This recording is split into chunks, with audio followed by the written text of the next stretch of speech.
এত বড় একটা ট্রাক যাইতেছে, ট্রাকটার মধ্যে একটা লাইট জ্বলে না পিছন দিকে। দেখছেন অবস্থা? এই যে দেখেন একটা লাইটও জ্বলে না। এই যে সে ব্রেক ধরছে, স্লো হইলো, তার বাম পাশের লাইট তো সবগুলো ভাঙ্গা, ডাইন পাশেরটারও অবস্থা খুবই খারাপ। এই যে দেখেন, আমি একটু লাইটটা হাই দিই আমার।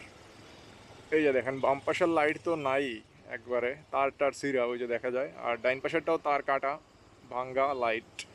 এই যে ডাইন পাশেরটা দেখেন অবস্থা। তো সে যদি হঠাৎ স্পিডের মধ্যে স্লো করে, ব্রেক লাইটটা দেখলে তো মানুষ দূর থেকে বুঝতে পারে যে না, গাড়িটা স্লো হয়েছে, আমিও স্লো যাই। এখন কোনো বাইকারও অ্যাক্সিডেন্ট করতে পারে, অন্য কোনো গাড়িও অ্যাক্সিডেন্ট করতে পারে। ঠিক আছে? আপনারা যারা হাইওয়েতে বড় গাড়ি চালান বা যে কোনো ধরনের গাড়ি চালান, অবশ্যই চেষ্টা করবেন যে আপনার ব্রেক লাইটটা ঠিকভাবে কাজ করতেছে কিনা। বিশেষ করে রাতের বেলা কিন্তু হয়তো মানে বিষয়টা অনেক ছোটো, কিন্তু রাতের বেলা একটা বড় ধরনের অ্যাক্সিডেন্ট হয়ে যেতে পারে।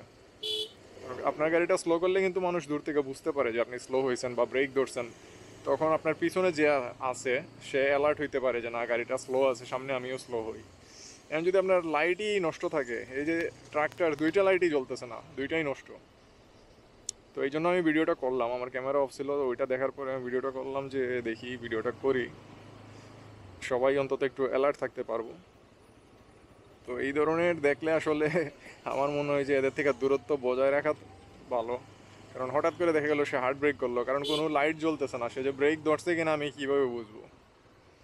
তো সবাই সাবধানে চালাবেন বাইক টাইক। আর যাদের গাড়ি আছে, যে কোনো ধরনের গাড়ি, বাইক, সবারই যার যেটা আছে, আপনাদের ব্রেক লাইট, হেডলাইট এগুলা কাজ করে কিনা ঠিকভাবে ওটা একটু চেক করে নেবেন, কারণ রাত্রেবেলা আসলে এই দুইটা জিনিস খুবই গুরুত্বপূর্ণ।